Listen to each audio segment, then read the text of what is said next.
2014 sees the commemorations of D-Day because 70 years ago the fields behind me would have been a hive of activity as the UK and especially this area prepared for a massive military operation. We're going to have a look at Swindon and the surrounding villages and see the role they played before and after D-Day.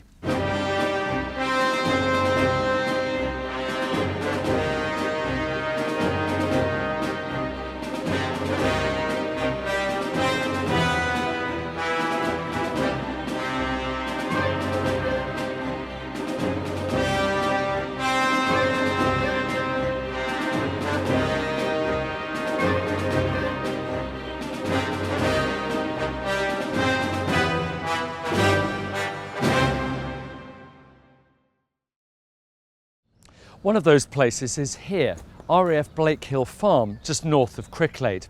And I'm here to meet Bill King, who's a local historian, and he's also going to be my guide for the day.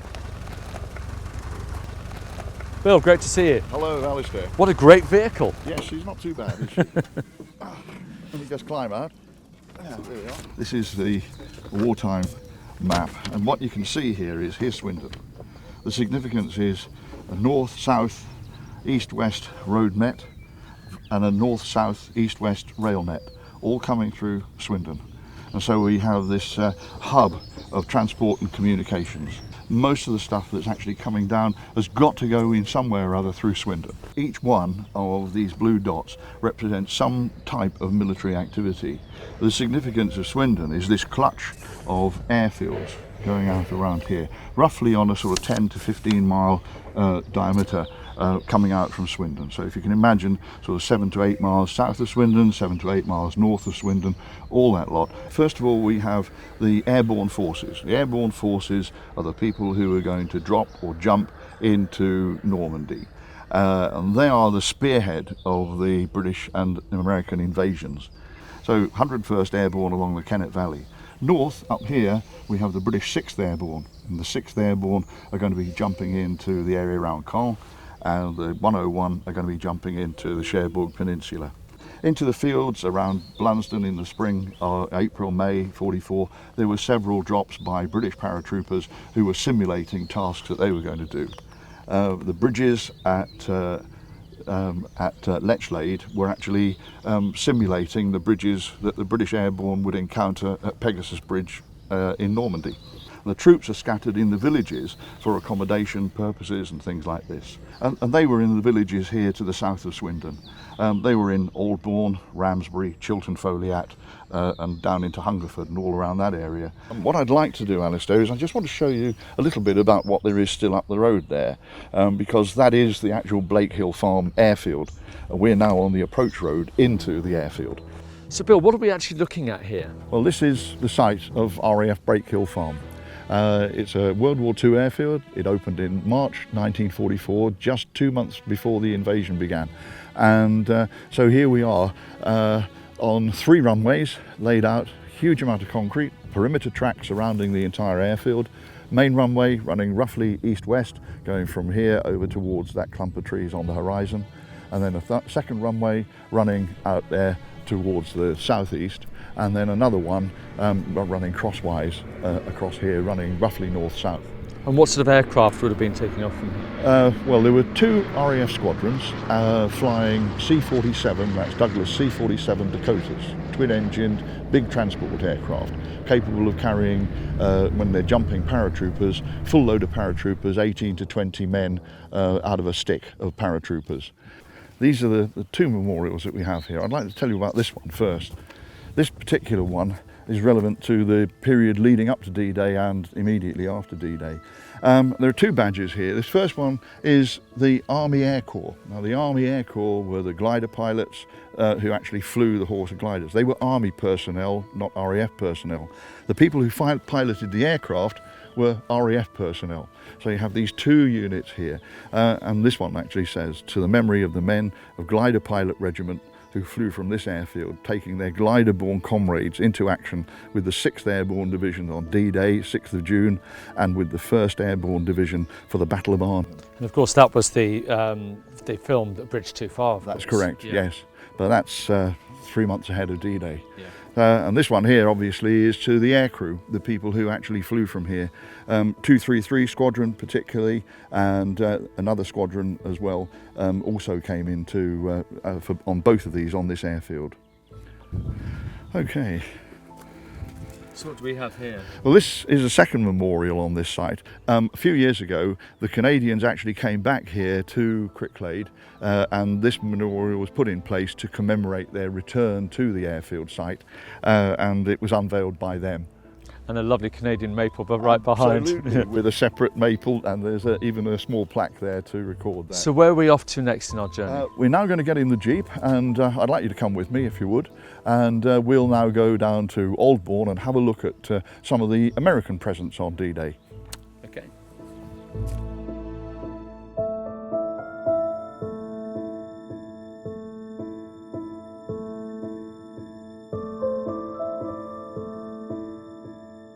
The 101 arrived as a unit in September, October 43.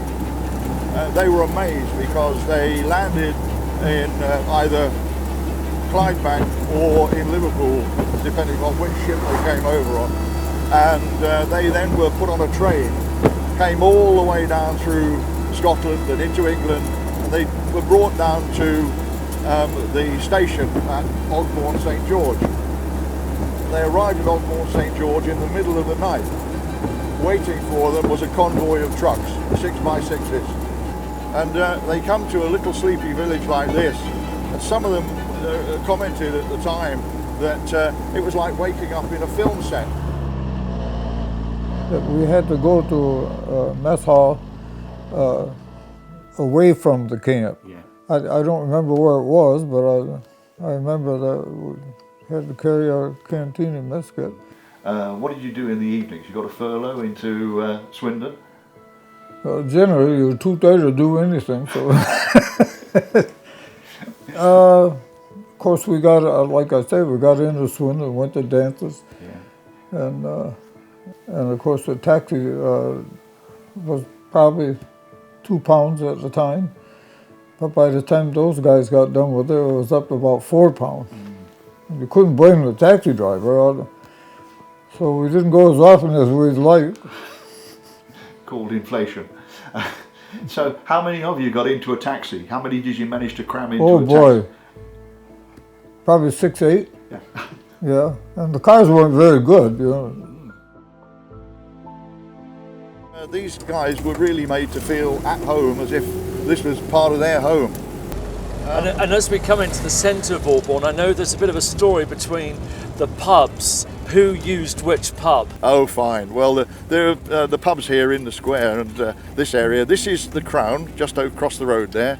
We have the Crown, and in the Crown, of course, the enlisted men, which were the non-commissioned officers and the privates and people like that, would use the Crown.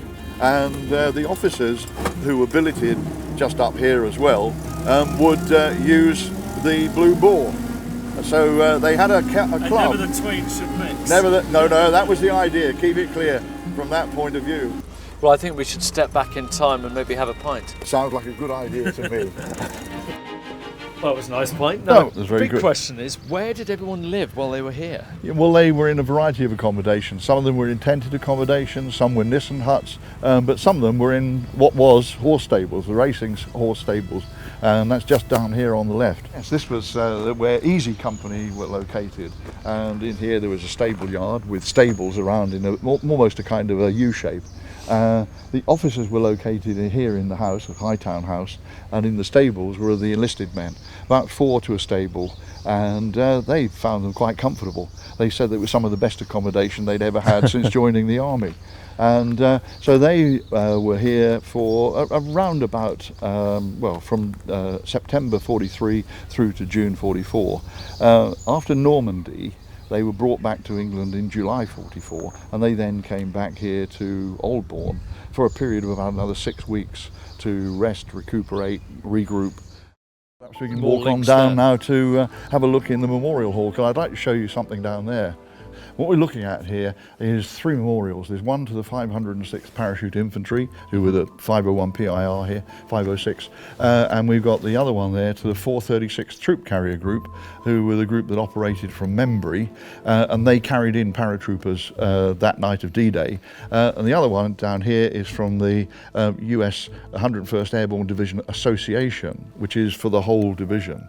And of course what we have there is a wonderful example of the triangular folded flag, which is a memorial in itself. Yeah. To the Americans. It's very, very sacred, the Stars and Stripes. Okay, well these are the downs, all this area here. You can just imagine these guys needed to practice airborne drops and also practice manoeuvres. So they would be, for instance, dropped in this kind of area, and then they would have to find their way back to Aldbourne or to wherever they were going to marshal up. What they're trying to do is to simulate the conditions that they're going to find when they jump into Normandy or into Holland later on. And this becomes a most amazing practice area for them to carry out all the things that they're going to do over there. Amazing. And where are we off to next? We're going now to, we're going to go drop down into Ogbourne St George, and then we're going to go up to Chiseldon Camp. Okay, let's go. Good.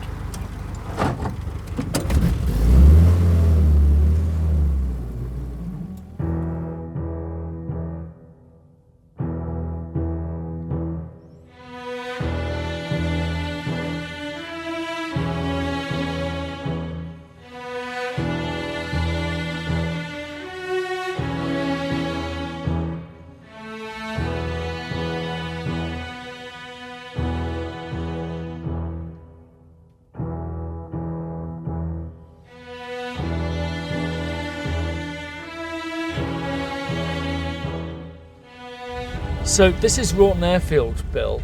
What role did it play in the build-up to D-Day?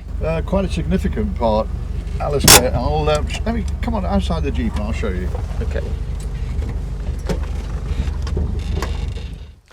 Well, Bill, as always up here at Wroughton, it's a little bit windy, but I suppose that's good conditions for aircraft. It's why it was chosen. We're right up here on the top here. We're nearly 600 feet up, really. As you can see, the orientation of this runway is virtually due east-west, which is where the wind is coming from today. Prevailing wind blowing this way, right on the nose, so ideal for taking off into wind and going that way. So what actually happened here in the build-up to D-Day? Well, the significance, there were two maintenance units here, MUs, number 76 MU, number 15 MU. Number 76 MU were responsible for crating aircraft up, ready to be shipped overseas. Number 15 MU were assembling Horsa gliders. Now the Horsa gliders were coming here almost in a kind of flat pack IKEA type form. So what would arrive here were a number of lorries containing various different items of Horsa glider assembly, which had been sub-assembled in the furniture factories, people like G-Plan or like Gilbert's in Swindon, who played a significant part in manufacturing components for the gliders. And these things would be brought here. Then they would be assembled, they'd be put together, and then when they'd been put together, they would then be flown out, towed off from this runway, out there to the west first of all, and then circuiting round, and they'd be taken out to the airfields such as Blakehill Farm and Down Ampney and Fairford and Bryce Norton and Kidlington, all of those airfields where they would then literally would be landing straight onto the airfield, ready to be marshalled up to take the troops on their D-Day missions. And so that's the kind of significance. If Wroughton hadn't done its stuff, then it would have been impossible for British airborne forces to have accomplished what they did, and the American airborne forces to do the same. The Americans also used British Horsa gliders because they didn't have the lift capacity in their own gliders that the British Horsa had.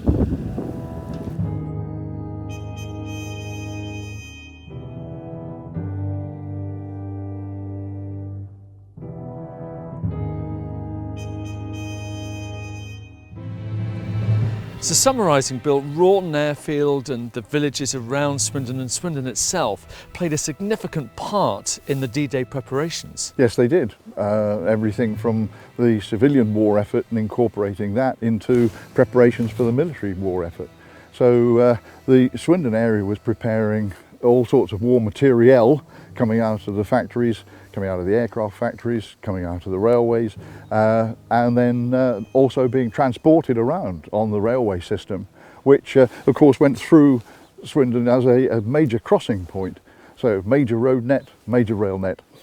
And you mentioned the Great Western Railway. They weren't involved just in carrying troops, of course. They had a lot of other roles to play in the war effort. Yes, they did. They were building landing craft, for instance. They helped to build the landing craft that went in as the assault on D-Day. The landing craft Mechanised 3, which was the main British landing craft, was used, and that was mainly produced by the railworks. I think they built something like 116 of them. So very, very large numbers of things like that were going on. The whole thing is an integrated whole, civilian and military, working together to achieve that end. We've discovered how Swindon and the areas around it played a vital role in the preparation for D-Day. D-Day, an operation that was a tremendous success, but came with a heavy cost.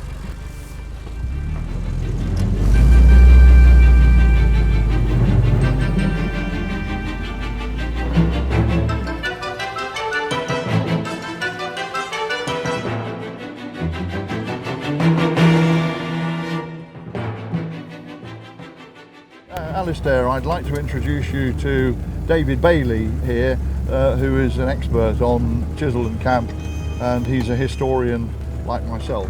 Fantastic. Thank Good. you. Okay. Okay. David, good to meet you. Hello, how are you doing? Great to see you. Now tell us a little bit more about Chiseldon Camp and what took place here. Well, the camp was established in 1914 in August, and it was a military camp right up until the end of the 1960s, and had expanded vastly during both World Wars, but during the war it slimmed back down until it was just a training camp for soldiers who were at the end of their time, long service regulars, being trained for civilian life. But in wartime, the area that you see across there was absolutely solid, with huts, Nissen huts, tents, a lot of them under canvas still, and of course this area in front of the stone here was where the 130th USAF hospital was, and that hospital was a receiving hospital for men being evacuated from the Normandy beaches, and it served from basically June the 6th right up till April 1945, when it was moved to Germany. So it's amazing to think, David, that here we are in this peaceful cornfield with new houses, that back pre-D-Day, this is what we would have seen. This is what you would have seen in June 1944. It's just incredible. I mean, here are the cornfields, and here they are playing baseball. Yeah, and the Nissen huts are the 130th hospital. Wow, it's just incredible, isn't it? Looking over, just imagining then and now. In the US report on the 130th hospital, between D-Day and April 1945, they had in excess of 30,000 casualties come through this one hospital, and 12 casualties died. 12 out of 30,000. That's an extraordinary achievement, isn't it? Wow. I know, it's quite remarkable, but you know, it's in the official record.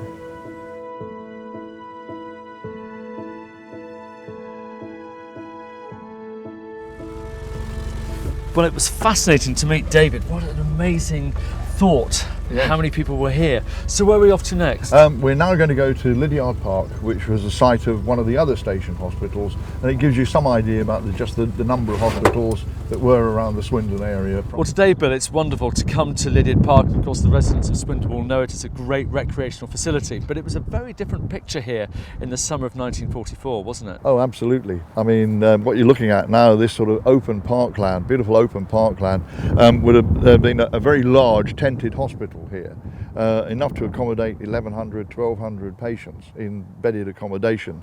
It was all in tented accommodation, so you'd have quite large tents, some of which were operating theatres, some of which were obviously hospital wards.